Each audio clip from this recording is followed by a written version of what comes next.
Actually, Lon, mag-ano lang ako, no? Magta-tangent lang ako ng konti dun sa sinabi mo kanina. Kasi you're actually, it's a good point na you are clarifying na our salvation, we are not saying na kapag na-save ka, wala nang kabayaran yung kasalanan mo.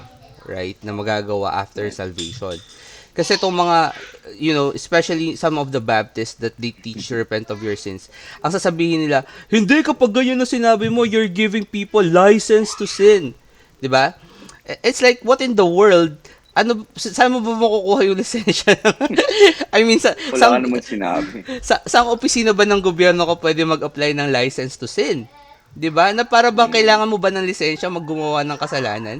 Eh lahat naman tayo nakakagawa ng kasalanan araw-araw. So what are you talking about na binibigyan namin ng license to sin yung mga tao? Eh hindi mo naman kailangan ng lisensya para gumawa ng kasalanan, 'di ba? So I Right. think that's a foolish thought, number one.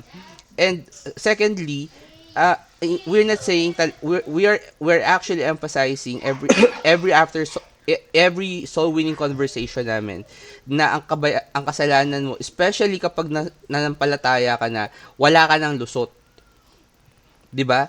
In fact, Mm. sinasabi nga namin, ako personally, kapag nagsusol winning ako, kapag may conversation ako, sinasabi ko, wala ka ng lusot.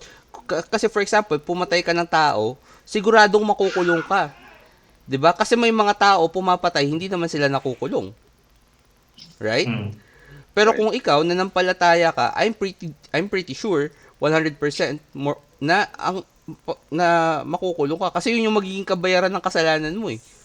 Wala ka ng impyerno. Eh. Ano po magiging kabayaran ng kasalanan mo? Yun na, yung pagkakulong mo.